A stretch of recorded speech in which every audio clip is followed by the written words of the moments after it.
हम करने वाले हैं कि भैया ये जो वैकेंसी आई है 6557, इसमें ग्रेड 1 का कितना है, ग्रेड 3 का कितना है। इसमें लोग जो कंफ्यूज हैं कि भाई यहां पर हम जो डिग्री लेकर के चल रहे हैं उसके आधार पर 1 भर सकते हैं कि 3 भर सकते हैं, क्या दोनों के फॉर्म अलग भरने हैं कि यहां पर जो है एक ही फॉर्म से हो जाएगा, नेगेटिव मार्किंग है कि नहीं, एज का यहां पर क्या क्राइटेरिया है, फीस का यहां पर क्या मामला है, सैलरी हमें कितनी मिलती है, प्रमोशन से हम कहां तक जाएंगे, पढ़ना क्या पड़ेगा, कट ऑफ कितनी गई थी, तमाम तरह के मन में आपके ऐसे सवाल होने वाले हैं। तो आज इस अकेले वीडियो से हम आपके सारे सवालों का जवाब हम आपको दे देंगे और सारी चीजें हम आपकी क्लियर कर देंगे। सबसे पहले बात करते हैं तो यहां पर रेलवे के माध्यम से ये वैकेंसी आती है, आरआरबी टेक्नीशियन आप इसको कह सकते हैं। इस बार की टोटल वैकेंसी 6557 है। इस 6557 में अगर हम देखेंगे तो ग्रेड 1 का जो वैकेंसी है वो 323 है और यहां ग्रेड 3 का जो वैकेंसी है 6234 है। ठीक है, इसमें अगर हम बात करते हैं तो 323 मतलब ये जो पद है ये स्टेशन मास्टर के लेवल के बराबर का पद है। लेवल 5 हम इसे कहते हैं, जिसकी बेसिक पे इतनी होती है बट सैलरी लगभग इसकी डबल के बराबर हो जाती है, डीए एचआरए और सारी चीजों को जोड़ करके। और यहां पर ये लेवल 2 की पोस्ट है जिसकी बेसिक पेमेंट 19,900 है। ठीक है, क्या पहली बार इतनी वैकेंसी आई है? तो ऐसा बिल्कुल भी नहीं है मेरे भाई, पहली बार नहीं है, इसके पहले भी काफी सारे वैकेंसी आ चुके हैं जो हम आपको दिखाएंगे। बट सबसे महत्वपूर्ण जो बात है वो आपके सामने ये है कि इन दोनों के जो फॉर्म है वो अलग अलग है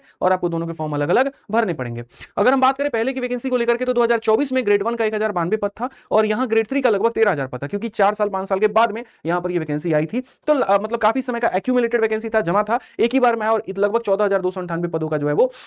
भर्ती पूरा हो गया। 2025 में मतलब चूंकि रेलवे ने यहां पर यह घोषणा कर दिया कि हम ज्यादा वैकेंसी नहीं लाएंगे लेकिन रेगुलर लेकर के आएंगे, इससे क्या रहेगा, बच्चों का थोड़ा सा बढ़िया पढ़ने में मन भी लगा रहेगा और वो निराश भी महसूस नहीं करेंगे और हमारी भी जो भर्तियां हैं वो एक साइकिल बन जाएगा, पूरा हो जाएगा तो चलता रहेगा। तो जब 2025 की बारी आई तो ग्रेड 1 में यहां पर क्या हो गया, सीधा 183 पद हो गए और ग्रेड 3 में 6055 यानी 6200 के करीब में है। अब चूंकि वो हर साल वैकेंसी निकाल रहा है तो इस बार जब रेलवे की 2026 की जो टेंटेटिव वैकेंसी आई है उसमें ग्रेड 1 का 323 पद है, ग्रेड 3 का इतना है। तो पिछली बार के मुकाबले बच्चों हम कह सकते हैं कि बहुत अच्छी खबर है, बहुत अच्छी न्यूज है और इससे आपको फायदा मिलेगा ही मिलेगा। अब अगर हम बात करें यहां पर तो जो नोटिफिकेशन आया उसके अंदर में क्या क्या बातें कही गई, तो सबसे पहली बात तो कही गई जी फॉर्म भरने का डेट 30 जून यानी आज से आपका फॉर्म भरने का टाइम जो है वो स्टार्ट हो चुका है। आप जाकर के आरआरबी की वेबसाइट पर फॉर्म इसकी भर सकते हैं। ठीक है, कब से लेकर के कब तक आप फॉर्म भर सकते हैं, तो 30 जून से लेकर के 29 जुलाई तक, कुल मिलाकर के एक महीना मिला है, क्योंकि लाखों की संख्या में इसमें कैंडिडेट जो है अप्लाई करते हैं। ठीक है, अच्छा खासा उनको समय चाहिए होता है फॉर्म भरने के लिए, डॉक्यूमेंट्स को रेडी करने के लिए, उसके बाद में पेमेंट के लिए, तो एक महीने का पूरा पूरा वक्त मिलता है। फीस भरने की अंतिम डेट 31 जुलाई है और कहीं पर अगर कोई भी तरह से फॉर्म में गलती हो जाती है तो पहले करेक्शन का विंडो नहीं मिलता था लेकिन अब करेक्शन का भी विंडो मिलने लगा है।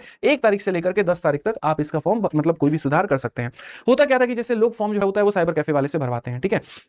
तो फॉर्म में जैसे मान लीजिए नाम में कहीं पर कोई मिस्टेक हो गया, फादर नेम में कहीं कोई मिस्टेक हो गया, परसेंट भरने में कहीं कोई मिस्टेक हो गया, तो बेचारा बच्चा पहले बहुत मेहनत से तैयारी करता था और एक बार गलती हो गई तो पूरा का पूरा मेहनत उसका पूरा फिर जाता था। तो इसी का मेरे भाई नोटिफिकेशन में ये निकाल दिया गया कि कोई बात नहीं, आप फॉर्म भर लीजिए, फाइनल प्रिंट आउट देख लीजिए, अगर उसमें कहीं पर कोई गलती आपको नजर आता है, बाद में आपको लगता है कुछ छूट गया है, तो आप आराम से 10 दिनों के लिए फिर से हम दोबारा विंडो खोलेंगे तो इसमें जाकर के आप अपना करेक्शन जो है वो कर पाएंगे। अगर हम बात करते हैं तो फॉर्म में आधार से डिटेल को वेरीफाई आपको करना है, इस बात को ध्यान रखिए, क्योंकि आधार एक सबसे बड़ा मेरे भाई टूल माना गया है पूरे के पूरे फॉर्म को वेरीफाई करने का। वहां जो नाम है, जो स्पेलिंग है, वही आपके फॉर्म में होना चाहिए, नहीं तो फॉर्म आपका रिजेक्ट हो जाएगा। और साथ में लाइव फोटो के समय कृपया करके टोपी या चश्मा सलमान खान या अजय देवगन बनने की कोशिश ना करें। लाइव फोटो में आपके दोनों कान अच्छे से दिखें, आपकी आंखें दिखें और फोटोग्राफी होगी तो वहां बढ़िया से फोटो ले पाएं। पहले क्या होता था, फोटो अपलोड करने के ऑप्शन होते थे तो लोग बाबा आदम जमाने का फोटो अपलोड कर देते थे और सेंटर पे जाते थे तो सेंटर वाला देख के मिलाता था तो बोलता था तुम नहीं हो, भागो। तो इस समस्या को दूर करने के लिए फॉर्म भरते वक्त में उस समय तुम कैसे दिख रहे हो उसका फोटो ले लिया जाएगा, तो सेंटर पर जब जाओगे तो भगाया नहीं जाएगा, सेम कैंडिडेट मान करके पेपर दिया जाएगा। रेलवे की सबसे मजे की बात यहां पर यह है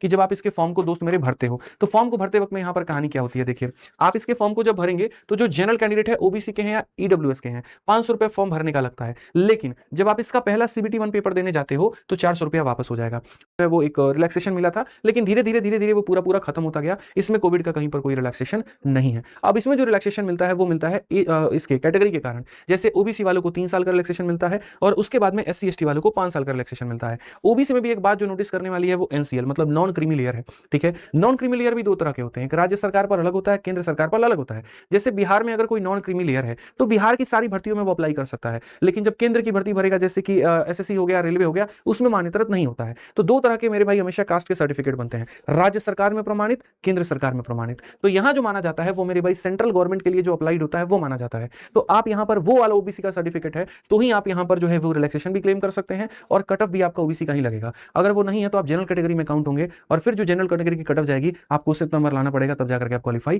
कर पाएंगे। इस बात का आप यहां पर खास तौर पर ध्यान रखें। अगर हम बात करते हैं कि भाई दो तरह के पद है, जहां पर एक पद जो है स्टेशन मास्टर के बराबर है और जो दूसरा पद है उसका लेवल 2 का नौकरी है, तो इसके लिए एजुकेशनल क्वालिफिकेशन क्या चाहिए, तो देखिए जितने भी बड़े पद होते हैं उनमें ग्रेजुएशन एक न्यूनतम क्राइटेरिया होती है, मिनिमम मानक होती है, उतना माना जाता है। तो जो ग्रेड 1 हो गया आपका, उसमें आपका बीएससी, बीए नहीं चलेगा भाई, बीए कुछ भी नहीं चलेगा, याद रखो, कॉमर्स आर्ट्स कुछ भी नहीं चलेगा, बीएससी चलेगा, या तो फिजिक्स में हो या इलेक्ट्रॉनिक्स में हो या सीएस में हो या आईटी में में हो या इंस्ट्रूमेंटेशन में हो, ठीक है, या आपने बीटेक किया हो या बैचलर इन इंजीनियरिंग किया हो तो चलेगा, या फिर आपने डिप्लोमा किया हो इंजीनियरिंग में तो आपका चलेगा, तो आप इस पद के लिए एलिजिबल है, अन्यथा नहीं है। क्योंकि देखिए टेक्नीशियन शब्द से नाम किया जाता है टेक्निकल पद, और टेक्निकल पद के लिए जो डिग्री अभी चाहिए होंगी वो टेक्निकल चाहिए होंगी। पता चले साहित्य में तुम ग्रेजुएशन करके बैठे हो और इसमें अप्लाई करो तो किसी काम का नहीं है, इसलिए मेरे भाई यहां पर नहीं लिया जाता है, टेक्निकल डिग्री ही चाहिए होती है। अब इसमें बात करें ग्रेड 3 को लेकर के, ग्रेड 3 में दो तरह की नौकरियां हैं, एक यहां पर जो हो गया एसएनटी यानी सिग्नल और ये करके है,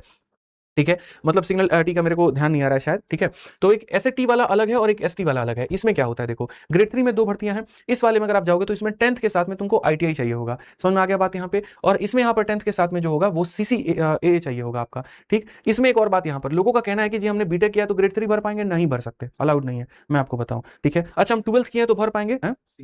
हाँ सिग्नल ट्रेड ना, टेली